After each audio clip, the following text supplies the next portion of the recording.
Hello student, स्वागत है आपका आईसीटी वर्चुअल क्लासेस में। मैं हूं कविता, आपकी बायो टीचर। उम्मीद करती हूं आप सभी अच्छे होंगे और स्वस्थ होंगे। क्लास कंटिन्यू करेंगे अपना चैप्टर जिसमें हम बात कर रहे हैं cell structure and cell function के बारे में। और अभी तक हम यहाँ पे बात कर रहे हैं एंडोमेम्ब्रेन सिस्टम के बारे में, जिसमें आपने पढ़ा है एंडोप्लाज्मिक रेटिकुलम को, और हम यहाँ पे डिस्कस कर रहे हैं गोल्जी अपैरेटस को। तो एक बार देख लेते हैं अभी तक आपने चैप्टर में क्या क्या चीजें यहाँ पे डिस्कस की हैं। चलिए, तो हमने बात की है यहाँ पर सबसे पहले एंडोप्लाज्मिक रेटिकुलम के बारे में।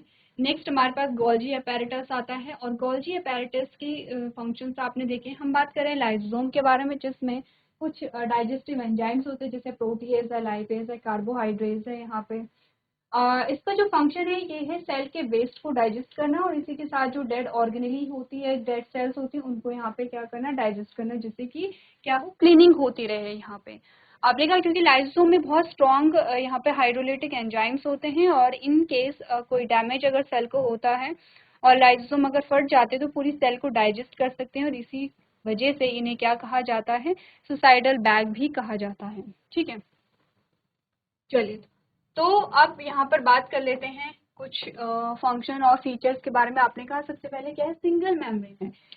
लाइसोसोम जो स्ट्रक्चर है वो सिंगल मेम्ब्रेन है, इसीलिए हमने कहा कि अगर सेल डैमेज होती है तो उसके फटने के चांसेस हो सकते हैं अगर ज्यादा यहाँ पे चोट लगती है। ठीक है, आपने कहा lysosome are enclosed by a single lipid bilayer membrane. ठीक है, लिपिड के लेयर में क्या होता है, यहाँ पर ये कवर होता है। हाइड्रोलाइटिक एंजाइम्स इनमें पाए जाते हैं। आपने कहा they contain a variety of digestive enzymes including protease, lipase, nucleases and glycosidase. ठीक है, आपने कहा कि यहाँ पे which break down the various macromolecules, protein, lipid, carbohydrate, nucleic acid. Actually में बोला क्या है कि इसमें डाइजेस्टिव एंजाइम्स होते हैं, जिसमें आपने अगर लाइपेज के बारे में बात की है तो ये किसे डाइजेस्ट करने में मदद करेगा, लिपिड को। न्यूक्लियस की अगर आप बात करेंगे तो किसे तोड़ने में मदद करेगा, न्यूक्लिक एसिड को।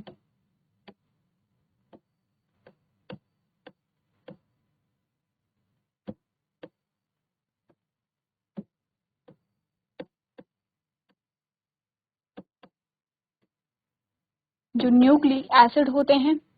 ग्लाइकोसाइडेज बात कर रहा है कार्बोहाइड्रेट के बारे में। ठीक है, प्रोटीएज जो बात करेगा वो बात करेगा प्रोटीन के बारे में। तो यानी कि protein, lipid, nucleic acid, carbohydrate, इन सभी के डाइजेशन के लिए यहाँ पे डाइजेस्टिव क्या होते हैं, एंजाइम्स होते हैं। ठीक है, आगे बढ़ते हैं। एसिडिक इन्वायरमेंट, आपने कहा the internal environment of lysosomes is acidic. यहाँ पर क्या होता है, इंटरनल जो इन्वायरमेंट होगा वो एसिडिक होगा। ठीक है, यानी कि अम्लीय होगा, और इसका पीएच जो होता है 4.5 to 5.5 तक यहाँ पर होता है। Which optimize the activity of a hydrolytic enzymes, क्योंकि ये जो एंजाइम्स हैं ये किसमें काम करते हैं, एसिडिक इन्वायरमेंट में ही काम करते हैं। क्लियर है? एक बार आप लोग पढ़िए क्या क्या फीचर्स अभी हमने पढ़े हैं लाइसोसोम के। सिंगल मेम्ब्रेन होती है, हाइड्रोलाइटिक एंजाइम्स कौन कौन से होते हैं, और एसिडिक इन्वायरमेंट या फिर इनका जो पीएच होता है लाइसोसोम के अंदर वो कितना होता है। तो जल्दी से आप लोग इसे रीड कर लेंगे। चलिए आगे बढ़ते हैं और कुछ और फीचर्स के बारे में यहाँ पर बात करते हैं। ठीक है, नेक्स्ट हमने कहा यहाँ पर इनके फंक्शंस के बारे में अगर बात करें लाइसोसोम के बारे में, तो सबसे पहले आता है वेस्ट रिमूवल, जिसमें हमने कहा lysosomes break down cellular waste product including damaged organelle हो गई है या foreign substances like bacteria and viruses हो गए हैं। तो हमने प्रीवियस लेक्चर में दोनों चीजों की बात की थी। आपने कहा जैसे कि अगर हम पैथोजन की बात करते हैं, हमने इम्यून सिस्टम पढ़ा है। ठीक है, इम्यून सिस्टम में हमने कहा कि आपका जो इम्यून सिस्टम होता है वो दो टाइप में डिवाइडेड है। आपने कहा एक तो इनेट इम्यूनिटी आपकी आती है और एक एक्वायर्ड इम्यूनिटी आती है। ठीक है, तो इनेट इम्यूनिटी जो इनबॉर्न होती है आपकी, यानी कि जन्म से आपके पास होती है, और उसका अगर हम एग्जाम्पल देखें जो इनबॉर्न होती है उसका एग्जाम्पल है यहाँ पे WBC। WBC यानी कि व्हाइट ब्लड सेल्स जो होती हैं। व्हाइट ब्लड सेल्स में आपने कहा जो मैक्रोफेज होते हैं या फिर जो न्यूट्रोफिल्स होते हैं, ये क्या करते हैं, यहाँ पर जो पैथोजन है उन्हें किल करते हैं या उन्हें खा जाते हैं। जिसे आपने कहा कि जैसे जब इन्हें खा जाते हैं तो इन्हें फैगोसाइट्स यहाँ पर कहते हैं। ठीक है, आपने कहा कि WBC क्या करेगा यहाँ पर, क्योंकि WBC में क्या पाया जाता है, मूवमेंट पाया जाता है। कौन सा मूवमेंट हम कहते हैं, अमीबॉइड मूवमेंट कहते हैं, ठीक है। अब WBC क्या करेगा, सबसे पहले जो पैथोजन है उसे कैप्चर करेगा, पैथोजन को कैप्चर किया जाता है। अब जो लाइसोम है, लाइसोम उसे क्या करेगा, फिर से इंगल्फ करेगा और उसका डाइजेशन करेगा। तो एक तो आपके इम्यूनिटी में, आपके इम्यून सिस्टम में आप क्या कर रहा है, इंपॉर्टेंट रोल प्ले कर रहा है लाइसोम, ठीक है। दूसरा क्या काम होता है कि अगर कोई ऑर्गेनली डेड हो गई है, ठीक है, तो अब उसका कोई काम नहीं है सेल में, उसको भी क्या करना है, डाइजेस्ट करना है, यानी कि रिमूव करता है। तीसरा है कि अगर पूरी सेल ही डेड हो गई है तो उसमें क्या होता है, जो लाइसोम है उसका भी डाइजेशन यहाँ पर करता है। तो पहला पॉइंट आपको यही बताता है, ठीक है। फिर ऑटोफैगी, एक टर्म आपके पास आता है ऑटोफैगी। आपने कहा ऑटोफैगी का मतलब क्या होता है। अच्छा, जब पूरी सेल जो होती है वो डेड हो जाती है, तो अब उसी सेल का जो लाइसोम है वो उसी को डाइजेस्ट कर देगा, तो इसे हम कहते हैं ऑटोफैगी। मतलब अपनी ही सेल को क्या करना, खा जाना है, अपनी सेल को इंगल्फ कर देना। आपने कहा the digest cellular components through autophagy which helps recycle nutrients and maintain cell functions. Defence में अगर हम बात करें, आपने कहा lysosome play a role in a defending against a pathogens by engulfing the digestive, engulfing and digesting them. जो pathogen है उन्हें इंगल्फ करना और उन्हें डाइजेस्ट कर देना डिफेंस में हेल्प करता है। नेक्स्ट है digestion of extra cellular material. Lysosome can also digest a material that is brought into the cell through the phagocytosis और एंडोसाइटोसिस, ठीक है।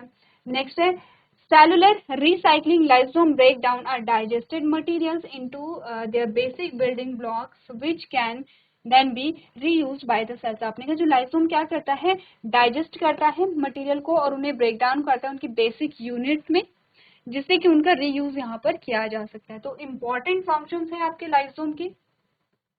इसके बाद आपके टाइप्स ऑफ लाइसोम आते हैं, जिनके बारे में आप थोड़ा सा और ज्यादा पढ़ेंगे तो आपको अब चीजें समझ में आने लगेंगी कि लाइसोम का एक्चुअली में फंक्शन क्या होता है। तो चलिए एक बार आप लोग इसे नोट कर लेंगे। चलिए अब बात करते हैं यहाँ पर टाइप्स ऑफ लाइसोम के बारे में। लाइसोम के कितने टाइप्स हमारे पास आते हैं। प्राइमरी लाइसोम आपको बताया गया है, देन सेकेंडरी लाइसोम है, रेजिडुअल लाइसोम है और ऑटोफैजिक लाइसोम है। आपने कहा formed by Golgi apparatus containing inactive digestive enzymes, ठीक है। प्राइमरी जो लाइसोम है इनमें क्या होंगे, इनएक्टिव डाइजेस्टिव एंजाइम्स होते हैं। सेकेंडरी जो लाइसोम होता है, आपने कहा formed when a primary lysosomes fuse with a phagosomes और other vesicles containing a material to be digested. आपने कहा कि जो प्राइमरी लाइसोम होते हैं एक्चुअली में इनके जो डाइजेस्टिव एंजाइम्स है अभी वो इनएक्टिव होंगे। जब यही प्राइमरी लाइसोम फ्यूज करते हैं किसी मटेरियल से, ठीक है, किसी अदर वेसिकल कंटेनिंग मटेरियल से, किसी मटेरियल से जब ये फ्यूज करते हैं तो अब क्या होता है कि ये एक्टिव हो जाते हैं। और आपने कहा कि formed when primary lysosome fuse with a phagosomes और other vesicles containing material to be digested, जिसका डाइजेशन करना होगा। कोई मटेरियल है जिसका डाइजेशन करना है और जब प्राइमरी लाइसोम इसके साथ फ्यूज होते हैं तो ये क्या हो जाते हैं, एक्टिव हो जाते हैं। थर्ड आता है रेजिडुअल लाइसोम। आपने कहा contain undigested material after digestion which can be excreted from the cell or accumulates the as pigment. And last आता है autophagic lysosome, जिसमें हमने कहा lysosome involved in the process of autophagy where they fuse with the autophagosomes containing cellular debris, ठीक है। तो ये आपके पास टाइप्स आते हैं किसके, लाइसोसोम के। एक बार पढ़िए और अगर आपको कंफ्यूजन होता है तो आप लोग यहाँ पर पूछ सकते हैं। चलिए, तो ये हमने बात की है लाइसोम के बारे में और आगे बढ़ते हैं। हमारे पास लाइसोसोमल स्टोरेज डिजीज आते हैं। क्या लाइसोमल स्टोरेज डिजीज में हम देखें तो आपने कहा defective lysosomal enzymes can lead to lysosomal storage disease where undigested material accumulates within lysosomes and cause a various health problem। अब क्या होता है कि अगर यहाँ पर undigested material जो है वो accumulate या वो जमा हो जाता है लाइसोम में तो बहुत सारी जो हेल्थ प्रॉब्लम है वो क्रिएट करता है। अब आपके लिए होमवर्क में ये है कि आप बताएंगे कि वो कौन कौन सी प्रॉब्लम है जो यहाँ पर लाइसोसोमल स्टोरेज की वजह से होती है। क्लियर है। चलिए अगली जो ऑर्गेनली है उस पे आते हैं, उसका नाम है वैक्यूल या इसे हम कहते हैं रिक्तिकाएं, ठीक है। रिक्तिकाओं का जो फॉर्मेशन है वो अगेन हमने जब गोल्जी अपैरेटस के बारे में बात की थी हमने कहा गोल्जी अपैरेटस दोनों को ही बना रहा है, लाइसोसोम को भी और वैक्यूल को भी। साथ ही साथ हमने ये भी पढ़ा था जो लाइसोसोम है वो प्लांट सेल में नहीं पाए जाते हैं, लेकिन लाइसोसोम जैसा एक स्ट्रक्चर प्लांट सेल में पाया जाता है जिसको हम वैक्यूल या रिक्तिकाएं कहते हैं। अब वैक्यूल के बारे में अगर हम बात करें, जैसे हमने कहा एनिमल सेल और प्लांट सेल, ये आपकी क्या है एनिमल सेल है और ये आपकी क्या है प्लांट सेल है, ठीक है।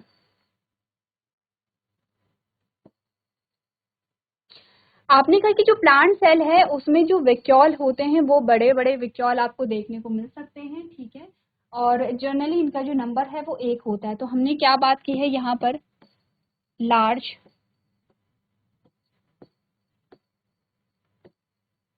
वैक्यूल। वहीं अगर हम एनिमल सेल की बात करें तो एनिमल सेल में जो वैक्यूल हैं वो पाए जाते हैं, लेकिन वो क्या होते हैं, छोटे होते हैं और एक से ज़्यादा होते हैं, यानी कि आपने कहा आपके पास क्या है, स्मॉल वैक्यूल्स आए हैं, स्मॉल एंड मैनी वैक्यूल्स आपके पास यहाँ पर आए हैं। अब वैक्यूल जो है उसके फंक्शंस पढ़ लेते हैं एक बार, ठीक है। मेनली वैक्यूल्स का फंक्शन हम प्लांट्स में पढ़ते हैं। अच्छा, एक और चीज आपके पास आती है, आपने टिश्यू चैप्टर पढ़ा है, क्लास 9th में आपने टिश्यू चैप्टर पढ़ा था और उसमें आपने प्लांट टिश्यू के बारे में बात की थी। प्लांट टिश्यू की अगर हम बात करें, चलिए ये आपने नोट कर लिया है, इसे मैं हटा रही हूँ।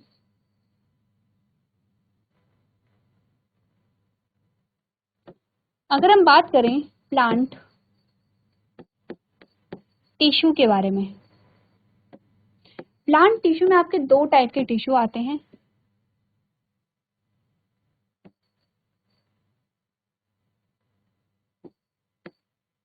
ये चलिए शॉर्ट में लिखते हैं जल्दी से, मेरिस्टेमेटिक टिश्यू और परमानेंट टिश्यू, ठीक है। जैसे आप विभोज्योतक ऊतक भी कहते हैं, जैसे आप स्थायी ऊतक भी कहते हैं।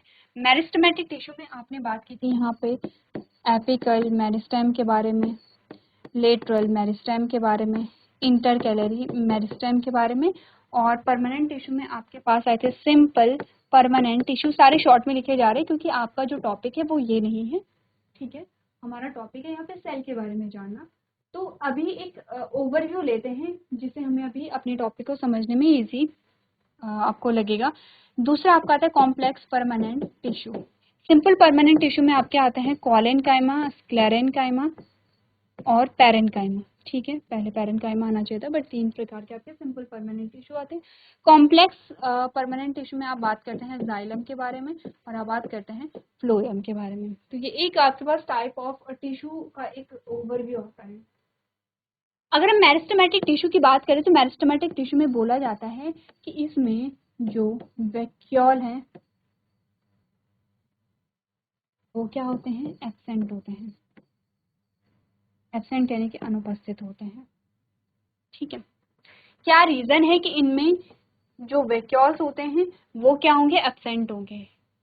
एक बार आप रिवाइज करेंगे अगर, तो हमने क्या कहा था, मेरिस्टेमेटिक टिश्यू की जो प्रॉपर्टी थी वो क्या थी, ये डिवाइडिंग, इनमें क्या पाई जाती हैं, डिवाइडिंग सेल्स से मिलकर के बना होता है, डिवाइडिंग सेल्स इनमें होती हैं।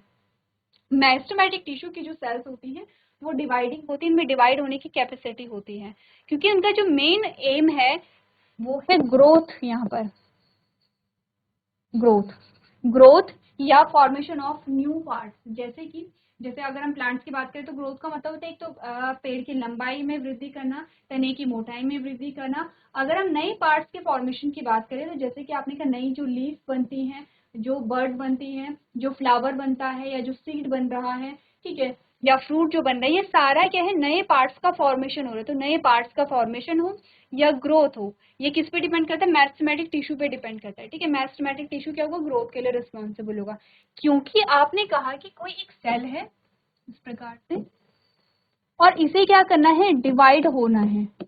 बीच में अगर वैक्यूल होगा तो वैक्यूल का मेन फंक्शन होता है स्टोरेज करना। ये बहुत अलग अलग जो सब्सटेंसेस हैं उन्हें क्या करता है, स्टोर करता है।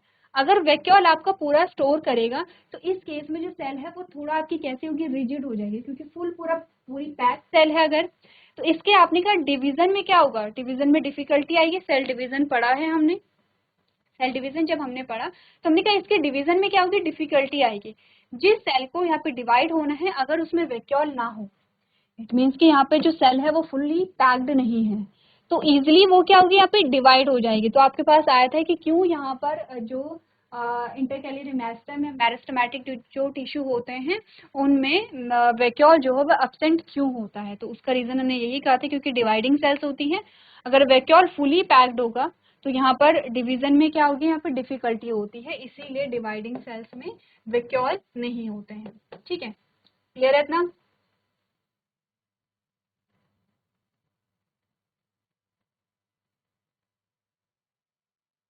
चलिए पढ़ लें थोड़ा वैक्यूल के बारे में। हमने कहा vacuoles are membrane bound organelle, क्योंकि आप यूकैरियोटिक सेल को पढ़ रहे हैं तो आपके पास मेम्ब्रेन बाउंड ऑर्गेनेली ही आएंगी in cell that serve as a storage compartment for various substances. आपने कहा कि ये एज अ कंपार्टमेंट काम करता है जिसमें क्या होता है, स्टोरेज होता है, तो स्टोरेज कंपार्टमेंट के रूप में काम कर रहा है।